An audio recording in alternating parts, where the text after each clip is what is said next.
Kita lanjutkan pembahasan soal berikut. Sebuah pipa kapiler yang berdiameter 1,5 mm dimasukkan secara tegak lurus ke dalam sebuah bejana yang berisi raksa.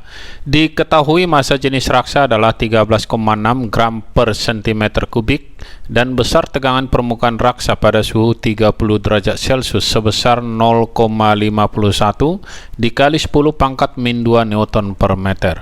Jika sudut kontak raksa dengan dinding pipa 60 derajat dan G sama dengan 10 meter per sekon kuadrat, tentukan penurunan permukaan raksa pada pipa tersebut. Kita tuliskan dulu yang diketahui. Dari soal diberitahukan diameter sama dengan 1,5, maka jari-jari sama dengan diameter dibagi 2 atau sama dengan 1,5 dibagi 2. Hasilnya adalah 0,75 mm. Kalau kita ubah ke dalam meter, ini hasilnya sama dengan 0,75 itu adalah 3/4. Boleh kita buat seperti ini. Milimeter ke meter berarti 10 pangkat min 3 meter. Jari-jari telah kita peroleh 3/4 kali 10 pangkat min 3 meter.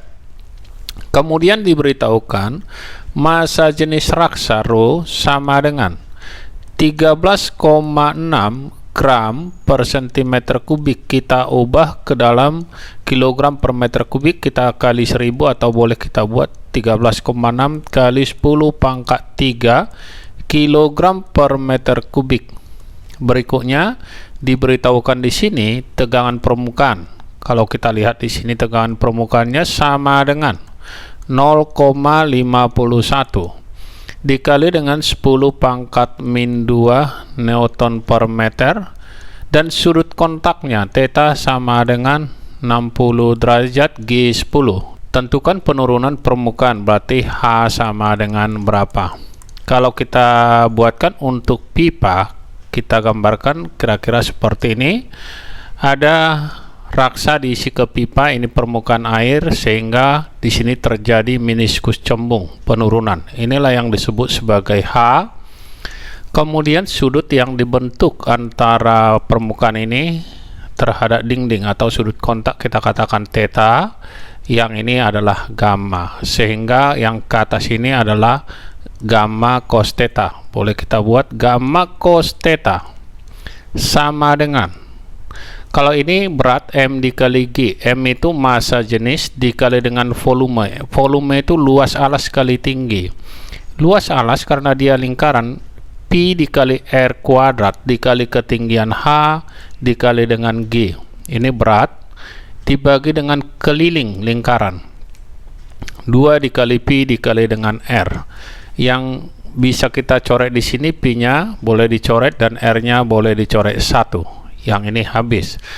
Maka penurunan dari permukaan air itu H boleh kita peroleh sama dengan kita kali ke sebelah kiri 2-nya, 2 kali gamma dikali dengan cos theta dibagi dengan rho kali R dikali dengan G, atau rho kali G kali R.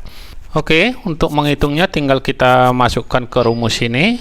H sama dengan 2 kali tegangan permukaan dari soal 0,51 dikali dengan 10 pangkat min 2. Kita buat di sini dikali dengan cos 60 dibagi dengan massa jenis. Massa jenis itu 13,6 dikali 10 pangkat 3 dikali dengan jari-jari tadi, boleh kita tulis 3/4 kali 10 pangkat min 3 dikali G 10. Yang bisa kita coret di sini yaitu 10 pangkat 3 dengan 10 pangkat min 3 habis. Kemudian 13,6 dengan 4 boleh kita coret. Hasilnya adalah 3,4. Hasilnya kalau kita teruskan menjadi H sama dengan 2 kali 0,51 kali 10 pangkat min 2 setengah dibagi dengan, di sini tadi 3 kali 3,4 10,2, di sini ada 10, kita kalikan dengan 10. Hasilnya sama dengan ini, juga bisa kita coret habis. 0,51 dikali 10 pangkat min 2 dibagi dengan 102. 0,51 sama-sama kita bagi ini 0,51 ke 102, hasilnya ini sama dengan 200. Kalau kita buatkan 200 ini sama dengan 1 dibagi 2, 0,5, nolnya ada 2 kali 10 pangkat min 4 meter. Atau kita ubah ke dalam milimeter boleh. Yang ini kita geser dulu komanya 1 menjadi 0,05 kali 10 pangkat min 3 meter, atau boleh kita tuliskan 0,05 mm. Oke, hasilnya adalah yang ini.